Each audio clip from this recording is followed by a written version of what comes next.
Welcome to So You Think You Can Date, a podcast for those ready to do dating differently. I'm Nicki Pappas, a queer, poly, millennial mom who is dating again for the first time in 15 years. What could go wrong? LOLs. While lots can go wrong, and has, a lot has also gone really well. The So You Think You Can Date podcast is about my adventures in dating. You don't have to hold the identities I hold to benefit from the life experiences I share here. Let's talk about communication, connection, and consent, regardless of what type of relationship you are in or looking for. With vulnerability, authenticity, and curiosity, I'm exploring unfamiliar terrain and would love for you to join me.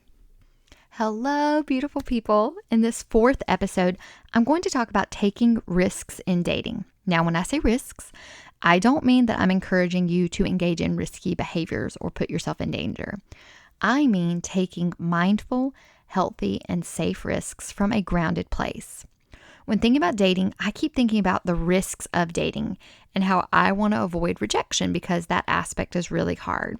But a couple of months ago, a friend shared a quote with me that has really helped me be more bold. The quote is, "You're a ghost driving a meat-coated skeleton made from stardust, riding a rock, hurtling through space. Fear nothing."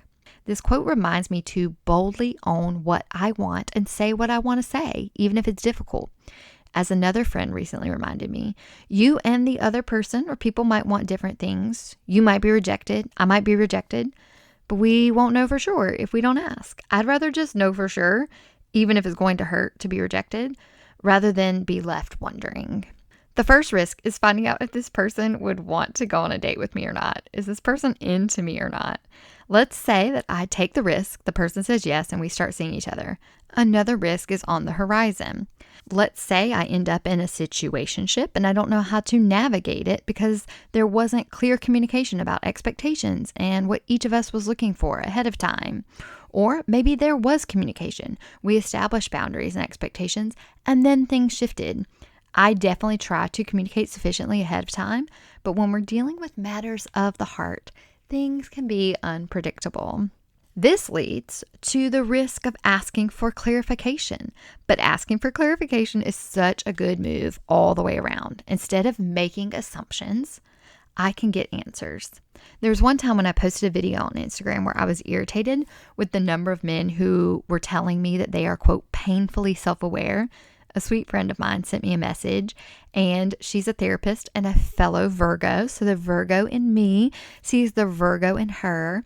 And I really appreciated what she had to say, which was, this is interesting. I want to ask the men you have gone on dates with who say that they are painfully self-aware what that means to them. So I responded to her to just say, I love you and how you get curious. And so I want to talk about that when thinking of dating, this idea of curiosity when taking risks. In that, I mean curiosity by asking questions to get clarity and understand the motivations or meanings of someone else. So the next time someone tells me they're painfully self-aware, I can get curious and ask them to elaborate. Maybe they mean something different than what I think they mean. And so here I've been constructing a narrative, as we do as humans, trying to understand another human, right? Like we attach meaning, we create a story to try to make sense of the situation. I've also found that in general, the idea of getting curious about things helps to lower defensiveness because I create distance between what this person is saying and what I thought they were saying. If my defensiveness decreases, then I'm able to not take things as personally. I can take a posture of curiosity to just hear from this other person. I can genuinely mean it when I say, tell me more about that, or help me understand what you mean by that. Because again, the narrative I'm constructing in my head might be way off base of what this other person means or is saying, or how they are using the terminology or whatever. There could be a disconnect. So I just really appreciated my friend's message. Now, to add to this posture of curiosity and taking risks to get clarification, I want to share something about communication that I learned from the Making Polyamory Work podcast that another friend of mine recommended to me. There's an episode that she does that uses this 8-sentence framework whenever a situation has taken place where maybe you've been hurt or there's something you're trying to understand. So I'm going to go through that 8-sentence framework. The first 2 sentences are about the facts of what happened. Just this is what happened. 2 sentences about it. Followed by 2 sentences of this is the narrative I am telling myself, the story I am attaching to those facts. Because again, we do that as humans trying to understand something. We create a narrative, and sometimes that narrative is misguided. Sometimes that narrative is rooted in pain we've experienced in the past, and we're projecting that into this present situation. And maybe we don't need to, right? But here's the narrative. Then 2 sentences about here's what I feel based on that narrative. And then 2 sentences that say, here's an action that can be taken to help repair or navigate the situation. So I really appreciate that framework. And again, inside of dating and outside of it, it's just good communication across the board. And so I wanted to share that in hopes that it can help someone else navigating hard things in dating or outside of dating. When something comes up, using that 8-sentence framework has helped me. Sometimes I use that with another human where we sit down together and go through the 8 sentences, 2 sentences about the facts, about what took place. Here's the narrative I told myself about those facts. Here's how I feel about that narrative I attached to the facts. And here's maybe how we can support each other going forward. I might use that 8-sentence framework to work through something with someone face to face, person to person, or I might use that to help coach myself through something. I've used it to help myself through things because it helps me to not give too much or too little time to the situation at hand and to the feelings that are coming up. Those feelings need to be heard, and I need to be able to move through them. I don't want to minimize, suppress, or silence anything, but I also don't want to let something take over or be bigger than it needs to be. And so I feel like that 8-sentence framework can give a really good balance for navigating and working through something. So hopefully that can be helpful for you hearing this as you are navigating, seeking clarity, and taking risks in dating. Granted, you could ask, you can try to get clarity, and the person or people could try to play games. And we know how I feel about games per the previous episode.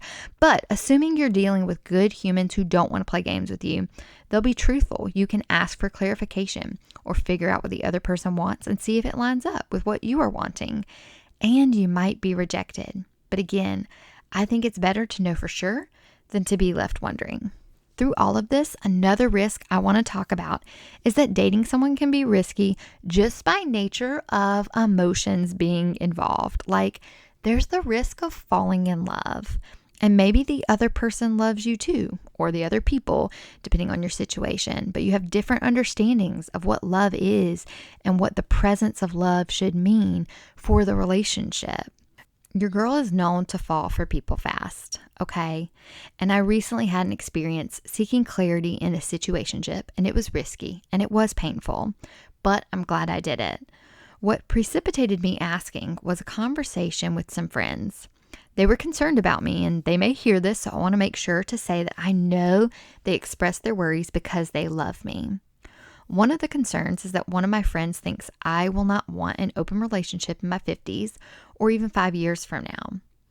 Another friend that I processed this with asked the rhetorical question, why would you need to know what you're going to do or want in 5 years in any aspect of your life? She went on to say that she doesn't even know what she's going to want next week, let alone in 5 years. And this is something we've talked about before, that we reserve the right to change our minds when we receive new data. I think that this approach helps take some of the pressure off the future so that I can just be in the present now and deal with the future when it gets here. Another concern my friends had who talked with me about my situationship is that I'm going to get my heart broken. This is for sure a big possibility. In fact, I would say it is almost certain given the nature of the arrangement. But talking through this with my other friend, who is also poly, she brought up how difficult it can be to have conversations with people about poly relationships when those people either aren't poly or aren't familiar with ethical non-monogamy and polyamory. My friends are concerned, understandably, because they've had experiences with men who have hurt them by leading them on, lying, and cheating. But these were in monogamous relationships or relationships that were supposed to be monogamous. But my dating is for different reasons than their dating was. My motivations are different. I'm not on the relationship escalator where I'm dating in order to move toward marriage and kids. And I'm not dating in order to have an exclusive partnership with someone. And again, I say all of that knowing that it's subject to change. I reserve the right to change my mind on any and all of this.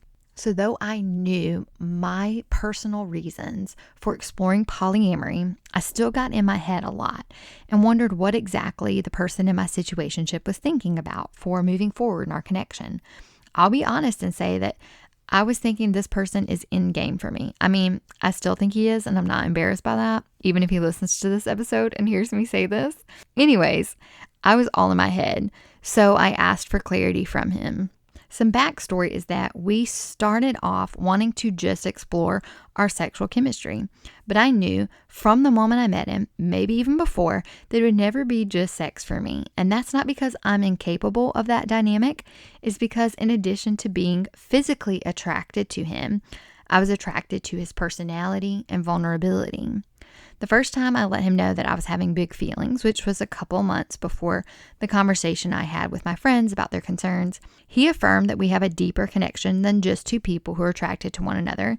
And while that didn't change the reality or limitations of our situation, he said that he thinks it's okay to open ourselves up to some hurt in order to experience joy, even if just for a while.